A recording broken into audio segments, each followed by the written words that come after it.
마태복음 18장 5절에서 9절까지 말씀. 찾으신 줄 알고 제가 받들어 봉독하겠습니다. 또 누구든지 내 이름으로 이런 어린 아이 하나를 영접하면 곧 나를 영접함이니 누구든지 나를 믿는 이 소자 중 하나를 실족해 하면 차라리 연자 맷돌을 그 목에 달리우고 깊은 바다에 빠뜨리우는 것이 나으니라. 실족해 하는 일들이 있음을 인하여 세상에 화가 있도다. 실족해 하는 일이 없을 수는 없으나 실족해 하는 그 사람에게는 화가 있도다. 아멘. 계속 8절, 9절 계속해서 좀 더 보도록 하겠습니다. 만일 내 손이나 내 발이 너를 범죄케 하거든 찍어내버리라. 불구자나 절뚝발이로 영생에 들어가는 것이 두 손과 두 발을 가지고 영원한 불에 던지오는 것보다 나으니라. 만일 내 눈이 너를 범죄케 하거든 빼어내버리라. 한 눈으로 영생에 들어가는 것이 두 눈을 가지고 지옥불에 던지오는 것보다 나으니라. 아멘. 자, 오늘 본 말씀을 중심으로 해서 실족해 하는 자는 화가 있도다 라는 제목으로 말씀을 전하고자 합니다. 현대인들의 속성이 있어요. 현대를 살아가는 사람들의 보이는 그 속성들이 있다는 거죠. 믿는 성도들도 여기에서 크게 벗어나지 아니하는 것 같은데 그 몇 가지 속성들 보면 이런 것이 있어요. 위로하기보다는 위로받기를 좋아한다는 것. 사랑하기보다는 사랑받기를 원하는 거예요. 조금 더 심하게 이야기해서 사랑하기보다는 미워하기를 좋아하는 거예요.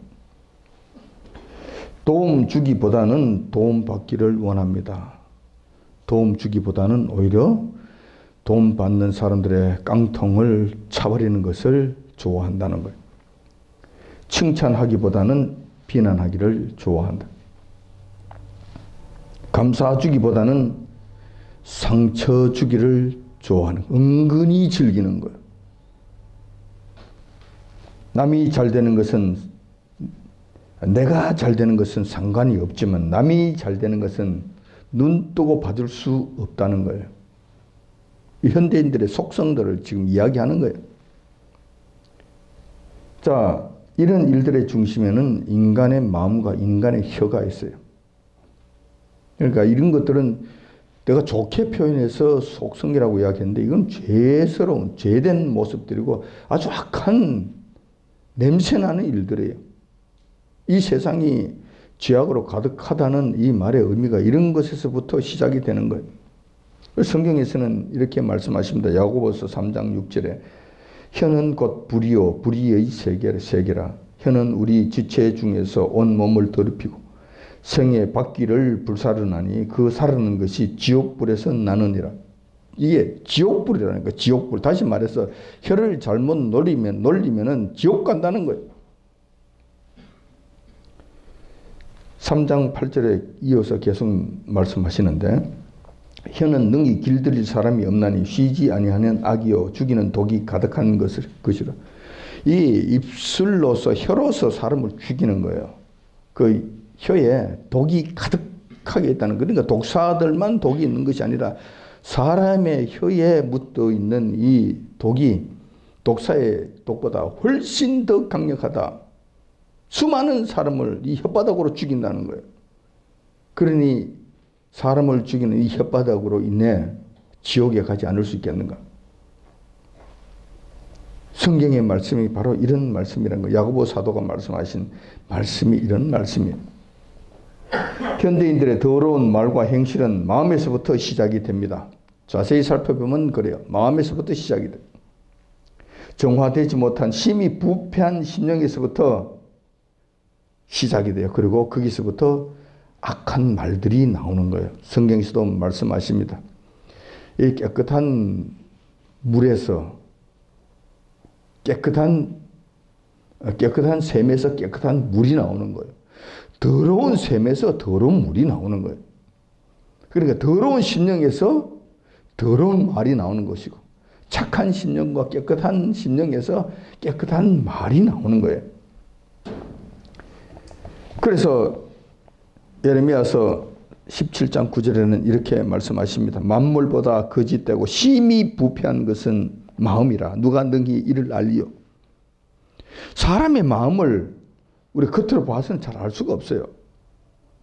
특히 뭐 쇼를 하고 위장을 하고 연극을 하고 안 그런 척하고 막 일이 설치면은 그 사람의 내막을 제대로 다 알지를 못해요. 인간은 알지 못해요. 근데 그 안에 내막을 들여다볼 것 같으면 더러운 것으로 가득 찬 거예요. 세상 만물보다도 더 거짓되고 더럽다는 거예요. 부패하고 썩은 냄새 난다는 거예요. 여러분, 거름덩이 위에 가면은 혹시 시골에 가다가 볼 것 같으면은 뭐 그 거름밭을 지나갈 때 그 냄새가 조금씩 나요. 여러분들은 어떻게 생각할지 모르지만 저는 어려서 그런 냄새를 맡아서 그런지 그 냄새가 오히려 좋아요. 옛날 생각이 나고 어떤 그리움 같은 것이 있어요. 그래서 저는 그런 그 거름 냄새 같은 거, 특히 인분 냄새 같은 거 이런 건 그렇게 나쁜 줄 모르겠어요. 화학 이 제품 냄새, 화학 제품으로 인해서 나타나는 이 환경 호르몬과 관련된 냄새는 너무 맡기가 힘들지만은 이 자연의 냄새는 난 그렇게 힘들지 않아요. 근데 대부분의 도시 사람들은 그래요. 이러고 생 난리를 쳐요. 이게 좀 너무 심한 반응이 아닌가 싶어요. 정말 자기는 깨끗한가? 성경에서 말씀하잖아요. 너 마음이 만물보다도 더 더럽다고.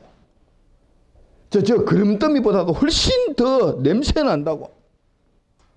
그러면서 자기는 마치 아무런 냄새도 안 나는 것처럼.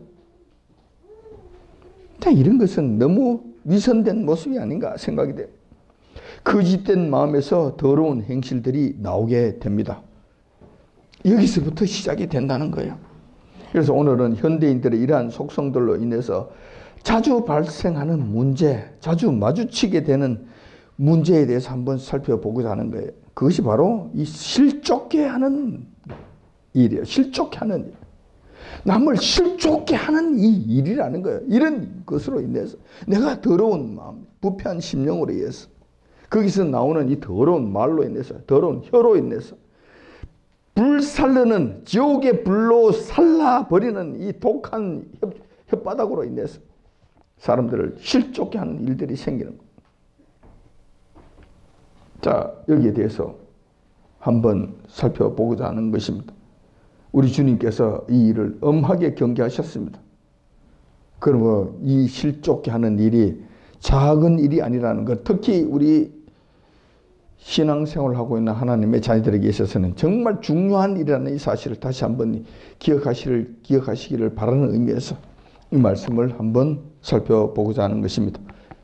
실족게 한다. 실족이라는 말의 의미를부터 우선 한번 살펴볼 필요가 있을 것 같습니다. 사전을 찾아보니까 사전에서는 이렇게 말합니다. 발을 잘못 디뎌서 미끄러지거나 넘어지는 것, 삐끄덕해서 넘어지고 자빠질 뻔한 것, 이런 것, 이렇게 해서 다치는 것까지 포함해서 이 실족이라고 이야기하는 것.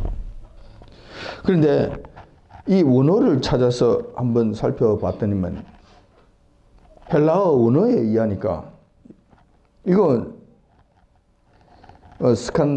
스칸달리조, 그 스캔달, 그러니까 스캔달이라는 말에서부터 시작이 된 거예요. 이 말이 스칸달리조라는 말인데 이것은 무슨 말이냐 할 것 같으면 원래 이 말의 의미가 이런 거예요.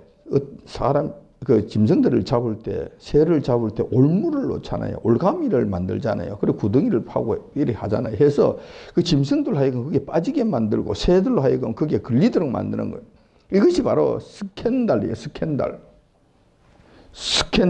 스캔달론이라는 이 말인데 이 원래 여기서부터 시작된 거예요. 그래서 우리가 지금 현대 영어에서 사용하는 스캔달이라는 말이 거기서부터 시작되어 나왔는데 어떤 사람의 아주 이상 야릇한 이런 이야기들, 뭐 꾸며낸 이야기일 수도 있고 사실인 이야기일 수도 있지만 그것을 통하여 사람으로 하여금 올가미를 씌워서 그냥 넘어지도록 만들게 하기 위한 여러 가지 장치, 말, 이야기, 가십들 이런 것들을 우리가 스캔들이라고 이야기하는 거예요.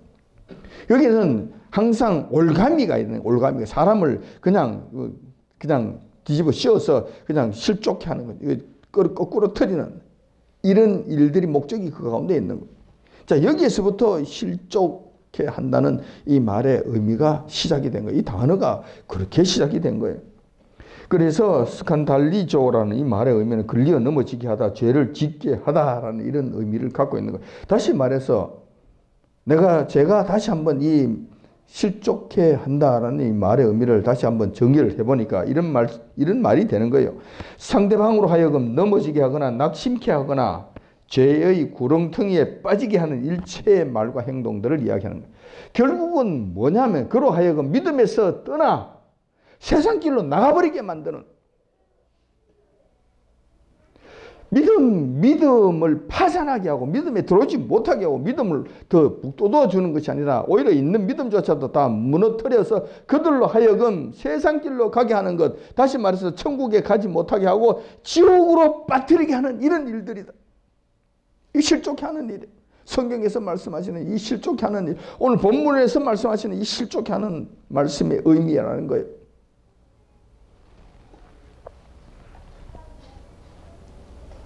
믿음에서 신앙에서 떠나게 하는 일체의 부정적인 행위, 이것이 바로 실족해 하는 일이라는 것을 여러분 잘 기억하실 필요가 있습니다. 잘 기억하셔야 된다는 거예요. 그런데 우리는 실족해 하는 이 일에 대해서 실족해 한다, 실족해 하는 일, 여기에 대해서는 상당히 좀 이원화된 생각을 가지는 것 같아요. 무슨 이야기냐면은 내가 실족해 하는 가해자가 될 때는 상당히 관대해요. 그런데 실족해 하는 일과 관련해서 내가 피해자가 될 때, 실족해 함을 내가 당하는 경우에는 지나치게 거기에 대해서 아파하는 거예요. 지나치게 과장된 반응을 보이는 거예요. 너무 큰 반응을 보이는 거예요. 자, 이것이 참 신기하다 싶을 정도예요. 자, 내가 실족해 하는 일에 대해서는 상당히 관대해요. 그리고 별 무관심한 이런 상황을 보여요. 내가 상대방에게 말과 행동으로 상처를 주고 그 상처가 믿음이 연약한 형제로 하여금 실족해 한다 하더라도 무감각해요. 무감각해. 이게 참 희한한 일이에요. 참 희한한 특징이에요. 그러니까 그런 일들이 자꾸 벌어지지. 그러니까요, 우리 주님께서 이 일과 관련해서 저에게 엄중한 경고를 하셨지. 잘 안 되니까.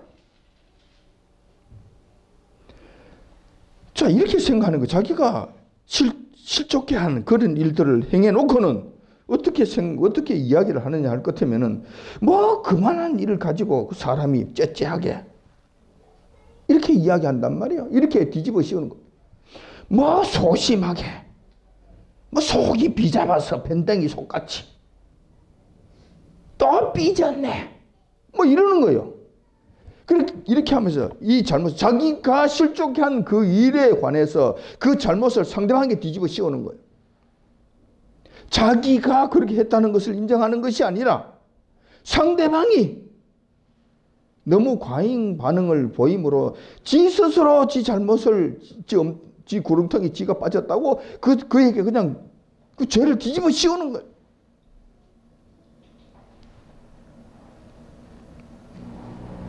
또한 자신이 상대방에게 그런 행위를 했는지, 그런 행위가 얼마나 큰 영향을 미치는지 여기에 대해서는 아무 생각이 없어요. 나는 원래 뒤끝이 없는 사람이야. 자기만 뒤끝이 없지. 상대방은 뒤끝이 있는데 자기만 뒤끝이 없으면 어떻게 하느냐고. 뒤끝이 없다 이 말은 내가 무슨 말을 했는지, 그 사람을 실족해 했는지, 그 사람에게 엄청난 상처를 주었는지, 그로 하여금 교회에 나오지 못할 정도로 큰 타격을 줬는지 안 줬는지 상관없이 나는 뒤끝이 없어. 나 잊어버렸어. 아무 상관없어. 나는 그리고 금방 나는 웃거든. 이런 모습이라는 거예요. 이런 모습. 이거 되겠느냐는 거예요. 이게 잘하는 것이냐는 거예요. 반대로 실족을 당한 사람의 입장에서는 상당히 치명적입니다. 많은 속앓이를 하게 됩니다. 두고두고 속앓이를 하게 되는 거예요. 나는 뒤끝이 없으니 잊어버렸겠지. 그 사람은 아니라니까. 여러분은 어떻습니까? 여러분들이 가해자 있을 때는 상관이 없지만 여러분이 피해자 있을 때는 어떻게 했느냐고. 한 소리 들었을 때 여러분들이 어떤 상태였느냐고. 한번 생각해 보시라고. 여러분은 안 그랬냐고. 누가 이런 말을 했어? 이놈이 나쁜 놈이지. 이놈이 왜 나를 이렇게 내가 무슨 원수가 쳤다고. 이놈이 뭐 두고두고 생각하지 않습니까? 그리고 마음에 깊은 상처를 만들어가는 것 아닙니까? 속앓이를 하는 것 아닙니까? 그러다가 대응책이 없으면 낙심하게 되면 마음의 상처가 더 깊어지게 됩니다. 이렇게 되면 자칫 교회에서 이런 일들이 일어나면 믿음에서 떠나게 됩니다. 믿음의 공동체 생활에서 벗어나게 된다는 거예요. 교회 아이고 가봐야 소용이 없네. 교회 가는 것이 즐겁지 않는 거예요. 교회 가는 것이 껄끄러운 거예요. 교회 가는 것이 기쁘지 않으니까 오기 싫은 거예요. 그렇지 않아도 믿음이 연약한데. 여러분 같으면 여러분이 교회 가고 싶겠습니까? 안 가고 싶은 거예요. 작은 천국을 만들고 작은 천국의 공동체를 만들어서 연약한 심령들과 다른 사람에 의해서 마음에 상처받은 사람들이 여기에 오면은 여기에 치료를 받아야 돼요. 그 사람은 위로함을 받아야 돼요. 그렇게 해서 그들이 심령의 상처가 낫도록 하는 일들을 우리가 해야 되는 거예요. 교회 안에서는 이러한 일들이 일어나면 그 심령들이 갈 곳이 없어요. 치유받을 곳이 없어요. 그런 상처받은 심령으로 세상에 간다. 절대로 이 상처 위로받을 수 없습니다. 치유받을 수 없습니다.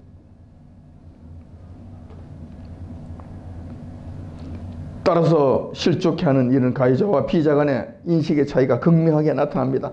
자칫 실족해 하는 이런 상대방을 인격적으로 살인하는 행위가 되며 영원한 생명을 박탈하는 지극히 큰 죄악으로 연결될 수도 있습니다. 결코 작은 일이 아닌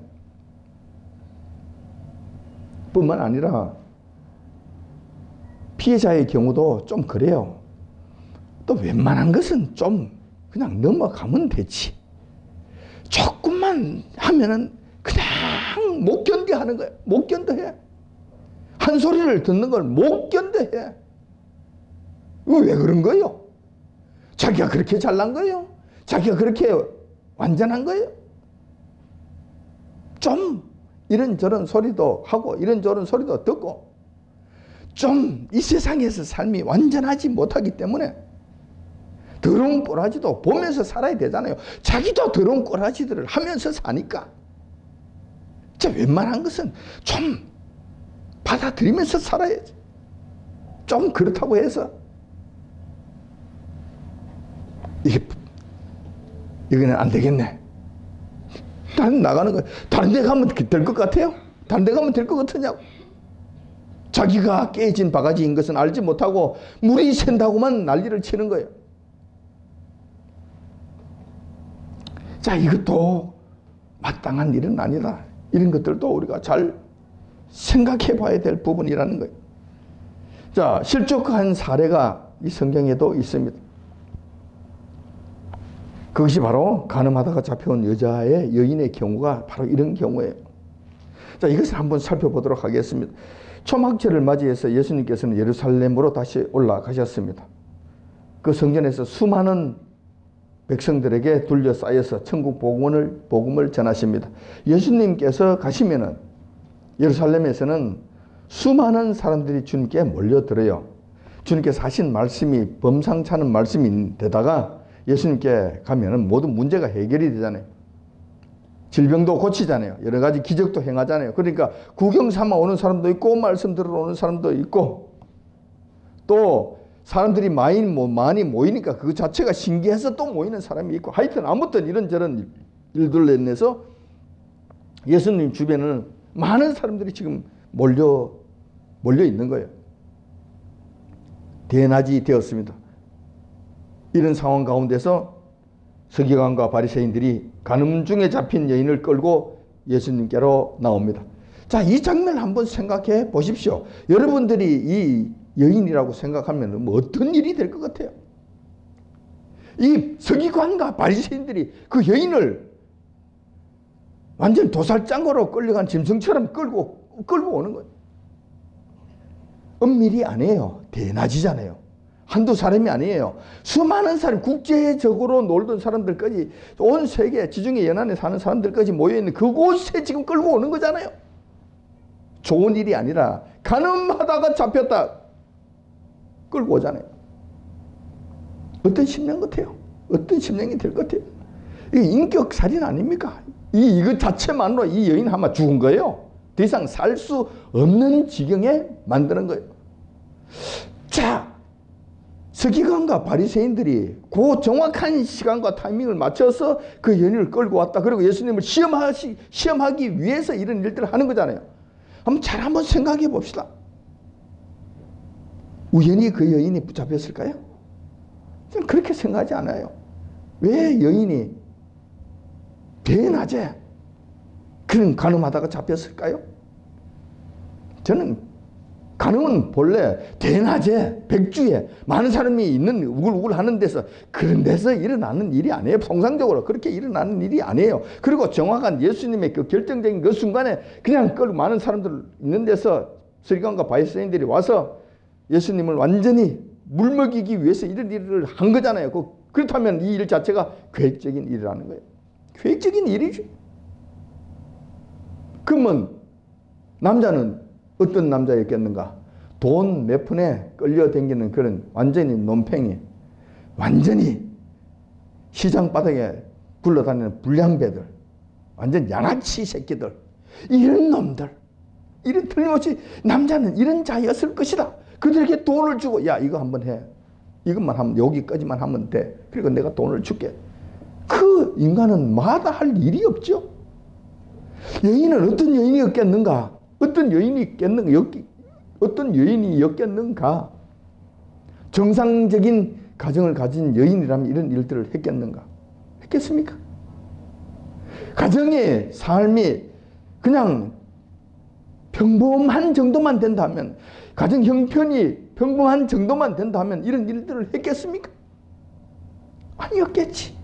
백주의 대낮에 그 논팽이가 와서 내가 그 대낮에 이 일을 하자고 했을 때 응답할 수밖에 없는, 응해줄 수밖에 없는 그런 여인이었다는 거예요.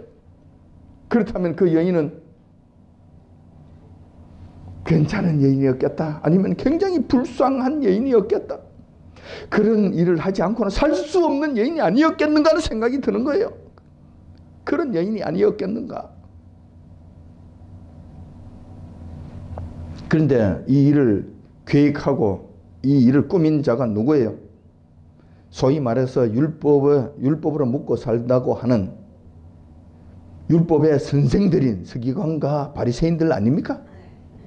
율법으로 사람들을 하나님께로 이끌고 바른 거룩한 생활을 하고 그들로 하여금 천국 백성을 만들고 요 하나님을 경외하도록 하는 그 일을 전문적으로 담당하는 사람들 아닙니까? 이 사람이 이 여인을 이렇게 끌고 온 거예요. 예수님께 끌고 온 거예요. 예수님께서 이 사실을 모르겠습니까? 한순간에 다 아시지. 한순간에 다 아시지. 그리고는 예수님께 이렇게 이야기합니다.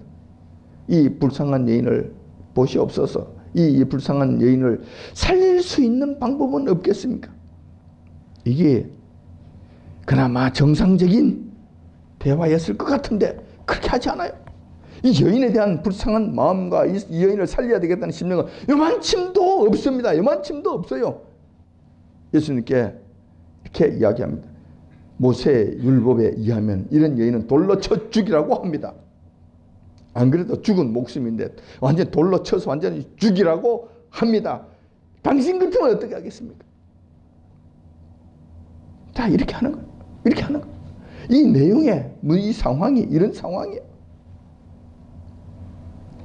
서기관과 바리새인들은 하나님의 율법을 백성들에게 가르쳐서 하나님을 잘 섬기도록 해야 하는 임무를 띈 자들입니다. 그런데 그들은 하나님의 율법을 가지고 이 여인을 이런 식으로 대합니다.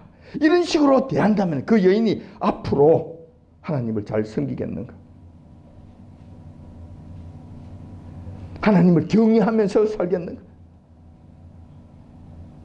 이 여인이 자신의 잘못을 통해 잡아가고 더 열심히 있는 아브라함의 후손으로 살겠는가? 아브라함의 자손으로 살겠는가? 이렇게 한다면 이렇게 끌고 와서 만천하에 많은 사람이 보는 앞에서 인격적 살인을 하면서 돌로 쳐 죽여야 합니다. 어떻게 할 것입니까? 했을 때 이 여인이 앞으로 어떤 삶을 살겠냐는,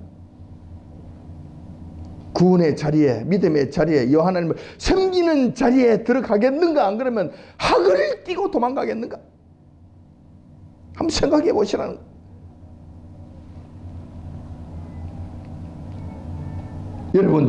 여러분들이 이 여인의 경우라면 어떻게 할 것인가? 수많은 군정들이 지켜보는 가운데 돌로 쳐 죽여야 한다고 떠들어대니 그 여인은 완전한 인격 살인을 당한 모습입니다. 이렇게 되면 그 여인의 운명은 거의 정해진 것이나 다름이 없게 됩니다. 돌로 사형을 당하거나 아주 비참하게,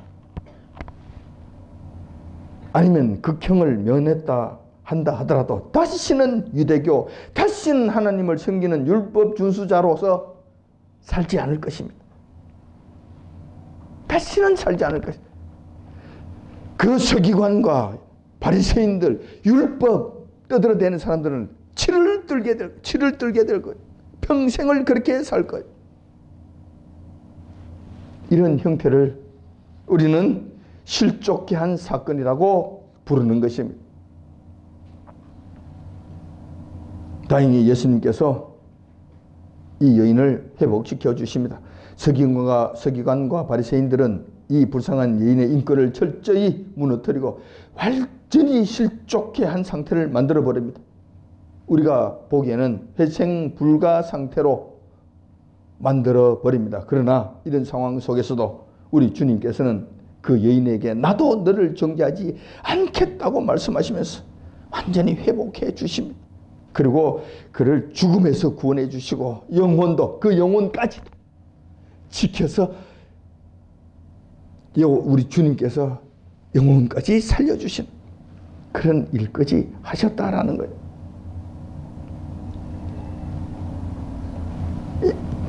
오늘 본 말씀에 보면은 실족케 하는 일들에 대해서 우리 주님의 경고가 아주 엄한 것을 보게 됩니다.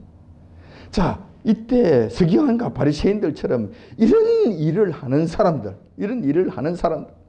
이런 사람들에 대한 우리 주님의 경고가 엄중하다는 것입니다. 자, 한 세 가지로 생각해서 볼 수가 있는데, 한 가지는 이런 거예요. 실족케 하는 일이 없을 수 없다는 거예요. 실족케 하는 일인 세상이 존재하는 날 항상 존재한다는 거예요. 왜 이런 일이 생기느냐 하면 이 세상은 완전한 자들이 사는 천국이 아니기 때문에 그래요. 타락한 죄인들이, 그리고 문제를 갖고 악한 본성들을 갖고 있는 사람들이 우울거리고 사는 세상이기 때문에 실족케 하는 일은 늘 일어난다는 거예요. 늘 일어난다는 거예요. 자, 그런데 이러한 일들이 늘 일어나는 것은 맞지만은 실족케 하는 일을 내가 하면 안 된다는 거예요. 너가 하면 안 된다는 거예요. 우리 주님께서 하시는 말씀은 너가 하면 안 된다는 거예요. 너 아닌 다른 사람이 해야 된다는 거예요. 다시 말해서 하나님의 택한 백성들은 하지 말아야 된다는 거예요. 구원받은 백성은 여기에 참여하면 안 된다는 거예요. 다시 말해서 이 말씀을, 우리 주님께서 이 말씀을 하시는, 실족케 하면 안 된다고 경고하시는 이 말씀을 들은 자들은 여기에 참여하면 안 된다는 거예요. 버림받은 백성들, 흑암에 사는 백성들, 결국 주님께로부터 인정받지 못하는 그 식민들은 어떻게 자기들 일을 한다 할지라도, 그들의 일을 한다 할지라도, 사탄의 배후의 조종에 의해서 그런 일들을 한다 할지라도, 실족케 하는 일들을 서로에게 한다 하더라도 너희들은 하지 말아라. 너희들은 하면 안 된다. 하면 절대로 안 된다.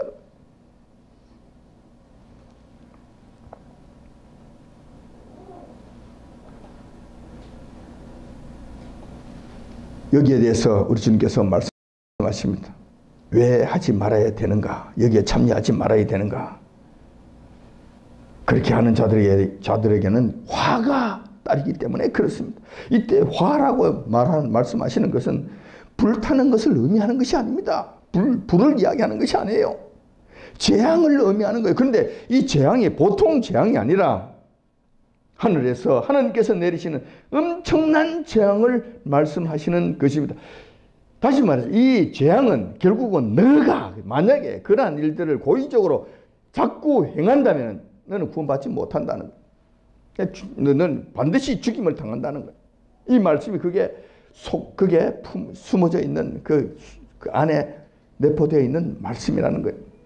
자, 그 화가 얼마나 엄중한 것이냐 하면은 작은 어린 아이 하나를 실족해 했다고 치자. 가정을 하자.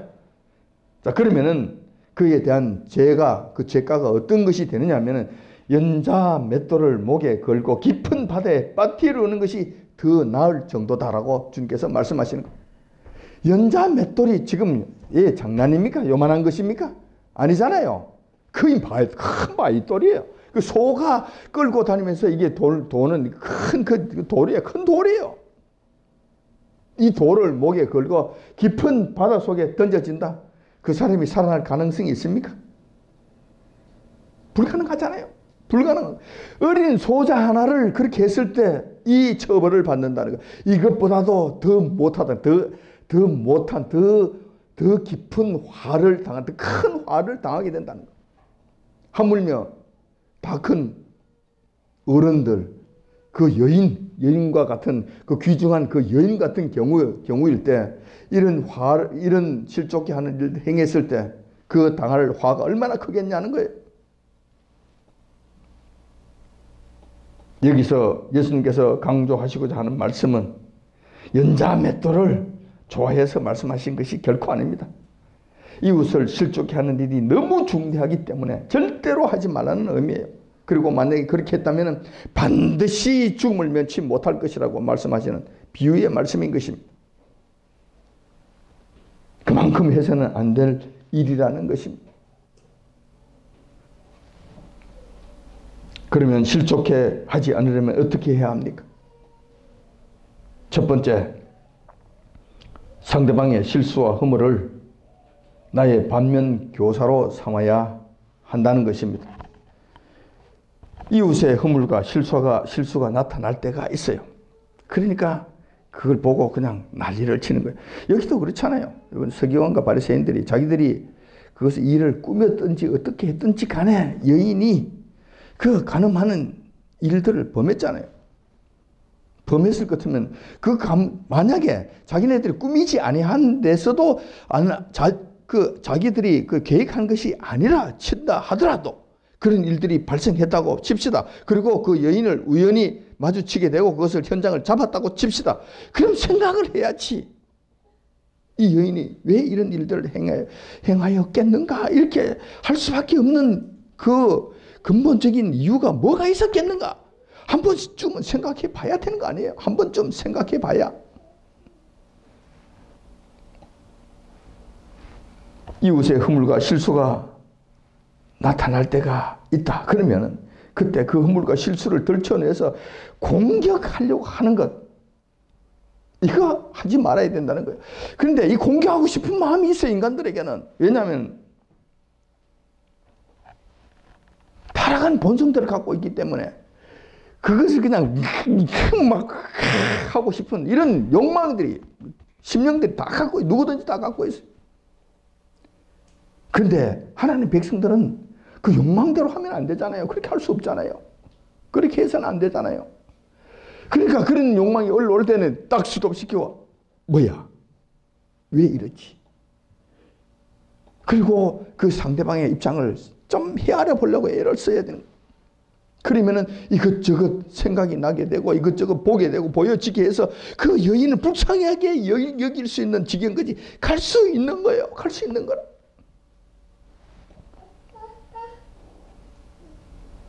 그런 다음에 이걸 또 반면 교사로 삼아야 되는 거예요. 상대방을 이해해 주는 것으로 끝나는 것이 아니라 나라면 어떻게 했을까? 나는 이런 일을 하지 않았을까? 내가 이 지경이 된다면 나는 하지 않았을까? 나는 이 비슷한 일은 하지 않았을까? 그 여인은 간음하다가 현장에 잡혔지만 이렇게 해서 큰 문제를 일으킬 수 있구나. 나는 이러한 일에 참여하지 않아야 했는가? 되돌아봐야 되는 거예요. 나는 앞으로 이런 일들에 참여하지 않겠는가 생각해 봐야 되는 거예요. 근데 나는 하지 말아야지. 나는 이런 일을 하지 말아야지. 반면 그 교사로 삼으면 되잖아요. 그것을 동네방네 떠들어서 그를 인격산으로 몰고 가는 것이 아니라 그의 상황을 이해를 해주고 그리고 나는 그러지 말아야지. 이렇게 해야 되잖아요. 이것이 맞잖아요. 우리 주님께서 이 부분에 대해서 잘 말씀해 놓으신 것이 있습니다. 마태복음 7장 2절 3절에서 이렇게 말씀해 놓으셨습니다. 너희의 비판하는 그 비판으로 너희가 비판을 받을 것이요 너희의 헤아리는 그 헤아림으로 너희가 헤아림을 받을 것이라. 어찌하여 형제의 눈 속에 있는 티는 보고 내 눈 속에 있는 들보는 깨닫지 못하느냐. 다시 말해서 그때 당시에 서기관과 바리새인들 자기들은 간음하지 않았나. 한 번도 그런 일이 없었는가. 만약에 그런 일이 있었다면은 우리 주님께서 명하시는 거예요. 너희가 만약에 그때 그 여인을 용서해 주었다. 적은한 심령으로, 불쌍한 심령으로 그들을 좋게 여기고 다시는 그렇게 하지 말라고 했다면 나도 너의 그러한 일들을 용서해 주겠다. 그런데 너가 그를 들춰냈지. 동네방네에 떠벌리고 그를 신격살인해서 죽음으로 몰고 갔지. 그러면 나도 너를 그렇게 하겠다. 심판날. 내 눈에 들뻔이 있으면서 상대방의 티를 보면서 그렇게 동네방네 떠들면서 난리를 치느냐. 이거예요. 이 말씀을 하신 거예요. 우리의 잘못된 월권적인 비판과 헤아림은 곧 나에게 심판으로 되돌아온다는 이 사실을 기억하셔야 될 것입니다. 남의 눈 속에 있는 티는 잘 보여요. 어떻게 그렇게 잘 보이는지 몰라.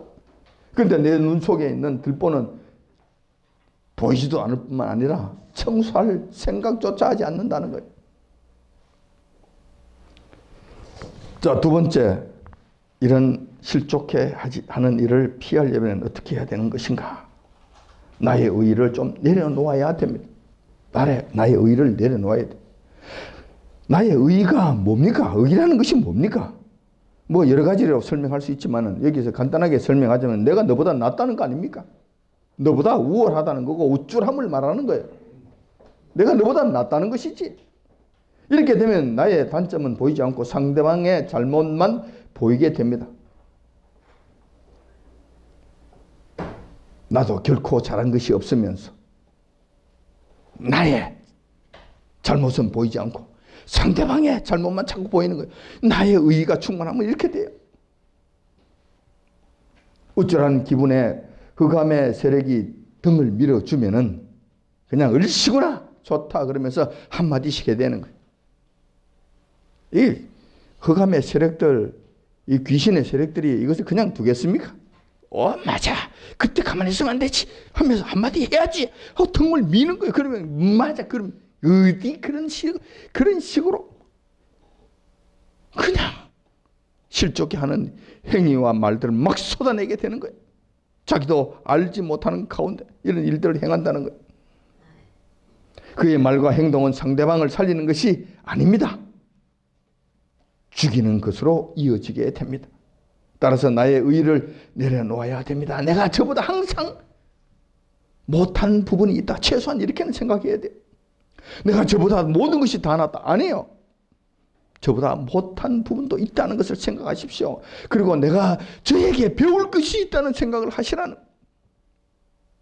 예수님처럼 완전하게 사람들 밑에 내려가셔서 그들보다 겸손한 자리에 들어가셔서 그 모든 인류를 섬기시는 이런 일까지는 하지 못한다 하더라도, 그렇게까지는 못 간다 하더라도 최소한 내가 광년이보다 못한 부분이 있구나 하는 생각은 해야 되는 거예요.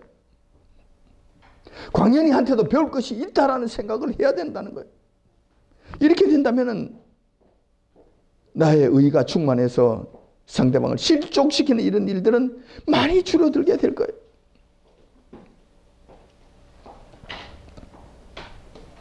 세 번째, 실족해 하지 않으려면 이웃을 사랑하는 마음을 가져야 합니다. 이것이 결정적으로 중요합니다. 내가 상대방을 실족시키고 있나? 아니면 하나님 예수님처럼 실족한 자들을 살리고 있나? 이것을 확인하려면 이것을 점검해 보면 됩니다. 내가 지금 실족시키고 있나? 그들 실족한 자를 살리고 있나? 이걸 한번 생각해 보면 판단할 수가 있습니다. 내 마음이 진심으로 상대방을 사랑하고 있나? 사랑하지 않고 있나? 내가 저 사람을 미워하고 있나? 미워하고 있지 않나? 한번 생각해 보시라.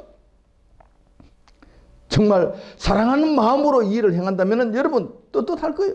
주님 앞에서도 여러분들의 영혼이 떳떳할 거예요. 그러나 그를 진정 미워하는 마음으로, 사랑하는 마음이 없는 그런 심령으로 그들을 찌르기 위해서 그런 일들을 했다면 이것은 상대방을 실족해 하는 일로 연결되었다는 이 사실을 잘 기억하시기 바랍니다. 내 마음이 진심으로 상대방을 사랑함했다면 그 영혼을 살릴지언정 죽이는 일로 이어지지는 않을 것이기 때문에 그렇습니다. 사랑은 우리의 허다한 허물도 덮습니다. 그리고 사랑은 죽어가는 사람도 살리는 힘이 있습니다. 이것을 점검해 보시면 된다는 거예요. 내가 상대방의 그런 일을 했을 때 절대로 사랑하는 마음이 없고 미워하는 심령으로, 내가 우쭐하는 심령으로 그런 찌르는 일들을 행했다면 여러분들은 크게 회개해야 될 줄 압니다. 자, 이렇게 해서 우리가 실족해 하지 않을 수는 없는 이런 상황에 들어갔다 칩시다. 다시 말해서 실족해 하지 않았으면 정말 좋지만 실족해 하는 죄를 범하였다고 칩시다. 자, 이렇게 할 때는 서기관과 바리새인들처럼 머리를 뻣뻣이 들고 주님 앞에 대어들고 하는 이런 일들은 하지 맙시다. 그러면 소망이 없어요. 결코 그 사람들은 다시 소생할 소망이 없습니다. 그러나 이러한 잘못을 저질렀다 하더라도 아직 시간이 있잖아요. 아직 기회가 있잖아요. 무슨 기회냐 하면 회개할 수 있는 기회가 아직도 있잖아요. 주님 오래 기다리시고 참아주시는 이 기간 동안에 주님 정말 잘못했습니다. 다시는 그러지 않겠습니다. 앞으로 그 10년 낙심한 영혼들을 살리는 일을 하겠습니다. 그들로 하여금 마음에 낙심하게 하여서 그들을 구렁텅이에 빠뜨리고 그들을 죽음의 길로 몰아가는 일은 하지 않겠습니다. 주님 죄송합니다. 회개하십시오. 그래서 이 실족의 올무에서부터 여러분까지도 다 거기에서부터 뛰쳐나와야 될 줄 압니다. 오늘은 실족해 하는 문제에 대해서 살펴보았습니다. 생각보다 심각한 부작용을 초래하며 또한 예수님의 질책도 상당한 강도를 저희들에게 보내셨다는 것도 살펴보았습니다. 그만큼 실족해 하는 일이라는 것은 큰 죄에 해당된다는 것을 기억하시기 바랍니다. 우리는 이 말씀을 받은 이상 부지불식간이라도 작은 소자 하나에게 실족해 하는 일은 하지 말아야 될 것입니다. 그리고 조심해야 될 것입니다. 그렇게 하기 위해서는 상대방의 오류를 나의 타산지석으로 삼으며 나의 의의를 날마다 내려놓고 이웃에 대해서는 사랑하는 마음을 가짐으로써 실족해 하는 대신 실족하는 자들의 생명을 소생케 하는 그런 일들을 감당하시는 자들이 다 되시길 이 아침 주님의 이름으로 축원드립니다. 아멘.